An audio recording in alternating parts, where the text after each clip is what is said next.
This is the Great Tsunami Wall in Japan. Alam niyo po ba mga kapatid, noong 2011, isang napakalakas na lindol at tsunami ang yumanig sa bansang Japan at libo-libo po ang nasawi at maraming kabuhayan ang nawala. Pero alam niyo kung anong hindi nawala? Ang kanilang pag-asa. After that disaster, Japan didn't just rebuild, they reimagined their future. Sa halip na sumuko sila, nagtayo sila ng isang napakalaking pader na kilala ngayon bilang the Great Tsunami Wall. Ito po ay 395 kilometers ang haba at umaabot ng hanggang 12.5 meters ang taas. Grabe po, di ba? Ginawa nila po ito para harangin ang galit ng dagat. Pero hindi lang sila tumigil sa paggawa ng konkreto. Alam mo kung anong ginawa nila mga kapatid?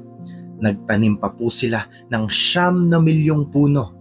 Yes mga kapatid, 9 million trees sa tabi ng baybayin. Hindi lang bakal at semento, kundi kalikasan mismo ang ginawa nilang katuwang. Ito ay naging isang buhay na harang, kasama ang malaking pader na ginawa ng tao.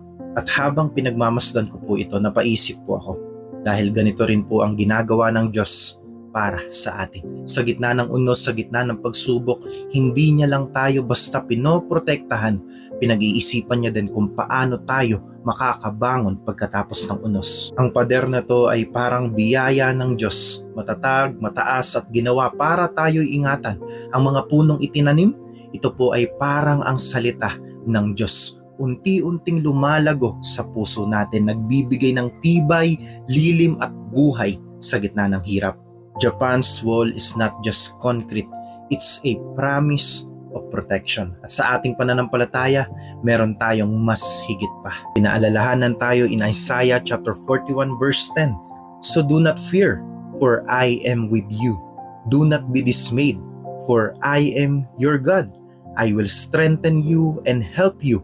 I will uphold you with my righteous right hand. Mga kapatid, sa panahon ng unos ng buhay, maaaring ang dagat ng problema ay tila walang katapusan. Pero ang Diyos natin ay gumagawa ng mga invisible tsunami walls, mga proteksyon na hindi natin agad nakikita pero nararamdaman natin sa puso. Minsan ang proteksyon ay sa pamamagitan ng mga tao, minsan sa mga aral at madalas sa panalangin at pananampalataya. Kaya huwag kang mawalan ng pag-asa dahil kung kaya ng isang bansa na bumangon at magtayo ng pader laban sa dagat, kaya rin ng Diyos na itayo ka muli, mas matatag, mas matibay at mas malapit sa Kanya. Ang pader ng Japan ay simbolo ng resilience, pero ang buhay mo, simbolo ng tagumpay ni Kristo.